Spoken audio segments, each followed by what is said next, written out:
Hi friends, இன்னைக்கு நம்ம April 13 current affairs வந்து பார்க்கலாம். ஃபர்ஸ்ட் என்னன்னா, தேஜஸ் MK1 ரக போர் விமானம். இந்த போர் விமானங்களை இந்துஸ்தான் ஏரோநாட்டிக்கல் லிமிடெட் கிட்ட இருந்து நம்மளுடைய இந்தியன் ஏர்ஃபோர்ஸ் வந்து வாங்க போறாங்க. இந்த விமானத்தோட ஸ்பெஷாலிட்டி என்னன்னு பாத்தீங்கன்னா, இந்த போர் விமானத்துல டிஜிட்டல் ரேடார்ஸ், எதிரில் வர போர் விமானங்களை அழிக்கக்கூடிய ஜாமர்ஸும், அதுக்கப்புறம் ஏவுகணைகளை தாங்கி செல்லக்கூடிய திறனும் வந்து கொண்டது. ஓகே, நெக்ஸ்ட் வந்து பார்க்கலாம். நானோ சென்சார்ஸை யூஸ் பண்ணி நோயை கண்காணிக்கக்கூடிய தொழில்நுட்பத்தை உருவாக்கின IIT எதுன்னு பாத்தீங்கன்னா, ராஜஸ்தான்ல இருக்க ஜோத்பூர் IIT. இது வந்து சைட்டோகைனஸ் அப்படின்ற மூலக்கூறுகளை, அதாவது நம்ம உடல்ல இருக்கக்கூடிய சைட்டோகைனஸ் அப்படின்றது நோய் எதிர்ப்பு சக்தியை தீர்மானிக்கக்கூடிய ஒரு விதமான மூலக்கூறு. அதை வந்து நானோ சென்சார்ஸை வந்து யூஸ் பண்ணி அதை கண்காணிச்சு நம்மளுடைய நோய் எதிர்ப்பு சக்தி எந்த லெவல்ல இருக்குன்னு சொல்லிட்டு இதை டிட்டர்மின் பண்ணுமா. ஓகே, ஜோத்பூர்னு சொல்லும் போது ஜோத்பூரை என்னன்னு சொல்லுவோம்? இந்தியாவினுடைய ப்ளூ சிட்டின்னு சொல்லுவோமா? இதுவுமே ஒரு GK தான், நல்லா ஞாபகம் வச்சுக்கோங்க.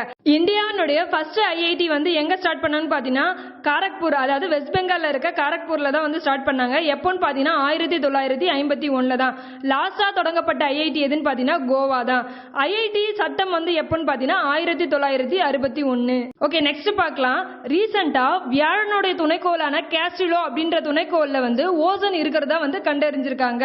ஓகே, நெக்ஸ்ட் பார்க்கலாம். ரீசெண்டா பெண்களுக்கு மாதவிடாய் நாட்கள்ல விடுமுறையை அறிமுகம் செய்த பல்கலைக்கழகம் எதுன்னு பாத்தீங்கன்னா பஞ்சாப் பல்கலைக்கழகம் தான்.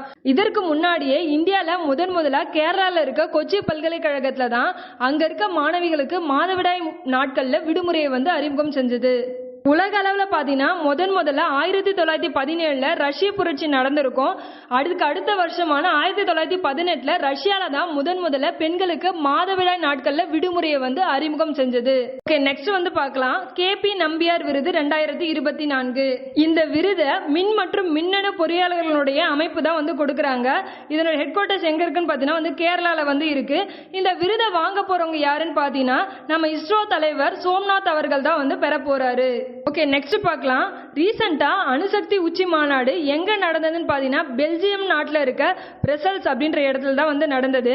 இது வந்து பெல்ஜியம் நாட்டுல நடக்கிற முதல் அணுசக்தி உச்சி மாநாடு.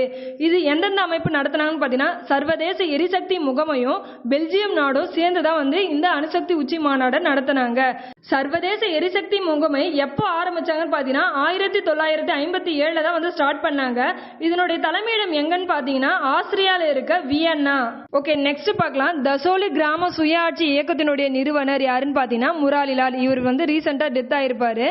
தசோலி கிராம சுயாட்சி இயக்கம்ன்றது சிப்கோ இயக்கத்தினுடைய முன்னோடி, அதாவது பசுமை சார்ந்த ஒரு அமைப்பு தான் வந்து இந்த இயக்கங்கள் எல்லாமே. அதாவது காடுகளை வந்து அழிவதிலிருந்து இருந்து தடுக்கிறது, காடுகளை வந்து பாதுகாக்கிறது தான் வந்து இந்த அமைப்பினுடைய வேலையா வந்து இருக்கும். ஓகே, நெக்ஸ்ட் வந்து பார்க்கலாம். இந்தியன் ஆர்மியோடைய டேங்க் எதிர்ப்பு வழிகாட்டும் ஏவுகணை பயிற்சி ஒரு எக்ஸசைஸ் மாதிரி இது வந்து எங்க நடந்ததுன்னு பாத்தீங்கன்னா சிக்கிம்ல வந்து நடந்தது. பயிற்சிகளை பார்க்கும்போது ஒரு சில நாடுகளுடைய பயிற்சிகளை ரீசெண்டா நம்ம பார்த்திருப்போம். அதெல்லாம் ஒன்ஸ் ரீகால் பண்ணிக்கலாமா? தர்ம கார்டியன் எக்ஸசைஸ் வந்து இந்தியனுக்கும் ஜப்பானுக்கும் வந்து நடந்தது. நெக்ஸ்ட் டைகர் ட்ரைம்ப்ன்றது இந்தியாவுக்கும் USA-க்கும் வந்து நடந்தது.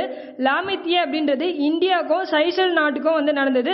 தோஸ்தி 16ன்றது 3 நாடுகள், அதாவது இந்தியா, மால்தீவ்ஸ் மற்றும் ஸ்ரீலங்காவுக்கும் வந்து 3 நாடுகளுக்கும் இடையில நடந்த ஒரு கூட்டு பயிற்சி. ஓகே, நெக்ஸ்ட் பார்க்கலாம். சர்வதேச கோடைக்கால ஒலிம்பிக் அமைப்பினுடைய தலைவரா இங்மார் டி ஓஸ் அப்படின்றவர் தான் வந்து நியமிக்கப்பட்டிருக்காரு.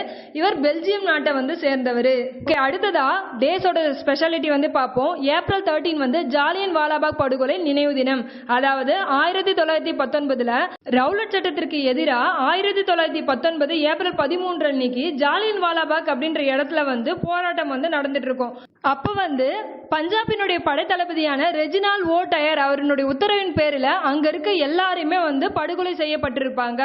இதனை நினைவு கூறும் தினமா தான் வந்து ஜாலியன் வாலாபாக் படுகொலை நினைவு தினம் வந்து ஏப்ரல் 13 அன்னைக்கு வந்து அனுசரிக்கப்படுகிறது. அப்போதைக்கு வந்து பஞ்சாபினுடைய கவர்னரா யார் இருந்தாங்கன்னு பாத்தீங்கன்னா மைக்கேல் ஓ டயர் வந்து இருந்திருப்பாரு. இது எல்லாமே ரொம்ப ரொம்ப இம்பார்ட்டன்ட், ஞாபகம் வச்சுக்கோங்க. ஓகே, நெக்ஸ்ட் பார்க்கலாம். JD பிர்லா விருது 2023. இந்த விருதை யார் வாங்கியிருக்காங்கன்னு பாத்தீங்கன்னா டாக்டர் அதித்தி செந்தே. இவங்க வந்து ஒரு இயற்பியலாளர். இவங்க வந்து ஹரிச்சந்திரா ஆய்வு கல்வி நிறுவனத்துல இயற்பியலாளராக வந்து ஒர்க் பண்ணிட்டு இருக்காங்க. இவங்க எதுக்காக இந்த விருது பெறாங்கன்னு பார்த்தீங்கன்னா குவாண்டம் தொழில்நுட்பத்தினுடைய அட்வான்ஸ்டு லெவலை வந்து கண்டுபிடிச்சதுக்காக. இந்த ஜேடி பிர்லா விருது வாங்குற முதல் பெண்மணி தான் வந்து டாக்டர் அதித்தி செந்தே அவர்கள். இந்த விருதை யார் கொடுக்குறாங்கன்னு பார்த்தீங்கன்னா கே பிர்லா அறக்கட்டளை தான் வந்து இந்த விருதை கொடுக்குறாங்க. எப்போதுலேருந்து கொடுக்குறாங்கன்னு பார்த்தீங்கன்னா 1991 வந்து இந்த விருது கொடுத்துட்டு இருக்காங்க. ஓகே ஃப்ரெண்ட்ஸ், இன்னையோட கரண்ட் அஃபேர்ஸ் இதோட கம்ப்ளீட் ஆகுது. Thank you all.